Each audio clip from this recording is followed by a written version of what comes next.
হাটহাজারী মোহাম্মদপুর আপনার গ্রামের ভিতরে একটা পার্সেল ডেলিভারি করতে আসছিলাম। তো ভাইয়াকে পার্সেলটা দিয়ে যাওয়ার সময় দেখতেছি আমাদের কয়েকজন সাঙ্গপাঙ্গ রাস্তার মধ্যে দাঁড়াইছিল। তো ভাইদের সাথে কিছুক্ষণ সময় কাটালাম। আসসালামু আলাইকুম, আমি রাইডার মেহেদি। আপনাদেরকে স্বাগতম জানাচ্ছি আমার নতুন একটি ভিডিওতে। আমার আজকে একজন কাস্টমার একটা পার্সেল ছিল। তো ভাইয়ার লোকেশনটা হচ্ছে চট্টগ্রাম হাটহাজারী, আপনার উত্তর মোহাম্মদপুর। ভাইয়া হচ্ছে আমাকে গতকালকে মেসেজ দিয়েছিল আমার পেজের মধ্যে, কারণ ভাইয়ের পার্সেল নাকি আসতে দেরি হচ্ছে, আর এটা হচ্ছে একটা এমার্জেন্সি পার্সেল। তো ভাইয়াকে আমি বলছিলাম যে ওনার পার্সেলটা তো আমার হাতে এখনও আসে নাই, তো আমার হাতে আসবে আমি পার্সেলটা নিয়ে আসবো। তো আজকে সকালেই দেখতেছি ভাইয়ের পার্সেলটা আমার হাতে চলে আসলো। এরপরে আমি সকালে ভাইয়াকে কল করছিলাম, ভাইয়া বলছিল যে উনি বাসায় আছে পার্সেলটা নিয়ে আসার জন্য। তো এখন বর্তমানে ভাইয়ের পার্সেলটা নিয়ে মসজিদের সামনে চলে আসলাম। ভাইয়াকে কল দিলাম, ভাইয়া বলতেছে উনি আসতেছে। আমি ততক্ষণে ভাইয়ের জন্য এখানে অপেক্ষা করতেছি।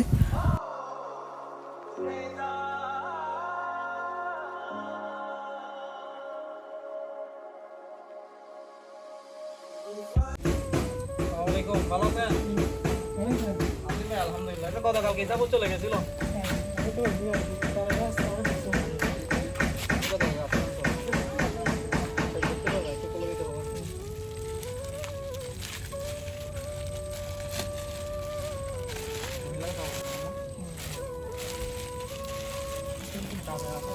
ভাইয়া আমাকে বলতেছে পার্সেলটা উনি বাসার মধ্যে চেক করতে নিয়ে যাবে।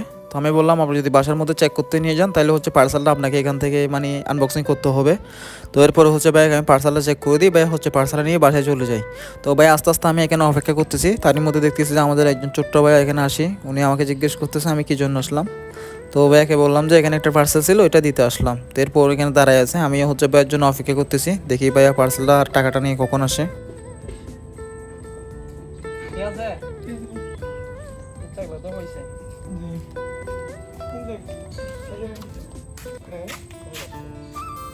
ভিডিও আপলোড করতে সমস্যা হয় না মনে হয়। কাস্টমারের কাছে জিজ্ঞেস করে ভিডিও আপলোড করতে হবে। ভিডিও আপলোড করে দিলে ওটা ডিলিট করা যায় না, এসে পারে যেখানে যাই দরকার হলে ভিডিও 10টা করলে এখানে একটা আপলোড করবো, সমস্যা নেই। তারপর জিজ্ঞেস করলে আপলোড করতে পারা আচ্ছা নাই। এখানে আমি মনে করি আমরা ভিডিও করে নিয়ে গেছি, আপনাকে কিছু বলি না, আপলোড করার পর আপনি বলছেন কিরে ভাই আপনি আমার অনুমতি নেন নাই, একটা কথা তো না। ঠিক আছে ভাই, আসি তাহলে। আলহামদুলিল্লাহ ভাইয়ের পার্সেলটা ডেলিভারি করে রাস্তা দিয়ে যাচ্ছিলাম। তো তখনই দেখতেছি আমাদের কয়েকজন সাঙ্গপাঙ্গর সাথে দেখা। ওরা নাকি আমি দেখি পার্সেল ডেলিভারি করতে গিয়েছিলাম, ওরা নাকি শুনছে, ওই জন্য এখানে এসে দাঁড়ায় আছে আমার সাথে কথা বলার জন্য। তো এরই পর ওদের সাথে কথা বললাম। তো সবাই স্কুল এবং মাদ্রাসায় গেছে কিনা জিজ্ঞেস করছিলাম। সবাই দেখা যাচ্ছে ভালো করে। তোমাদের স্কুল বন্ধ আজকে? তোমার সাথে যে করা হয় নাই। তোমাদের স্কুল কোন জায়গায়? যে এখান থেকে ওখানে গিয়ে পড়াশোনা করো যায়? আসি তাহলে দেখা হবে, এমনি আসি এদিকে প্রায় সময়। ভাইয়াদের সাথে কিছুক্ষণ কথা বললাম, কথা বলার পর এখন চলে যাব আপনার মোহাম্মদপুর স্কুলের ওইখানে। ওইদিকে একটা পার্সেল আছে, ওই পার্সেল ডেলিভারি করার জন্য। তো আমার ভিডিওগুলো যদি আপনাদের কাছে ভালো লাগে সবাই লাইক, কমেন্ট এবং ফলো এবং সাবস্ক্রাইব করে রাখবেন। তো সবাই ভালো থাকবেন, সুস্থ থাকবেন। আসসালামু আলাইকুম, আপনাদের মেহেদি ভাই।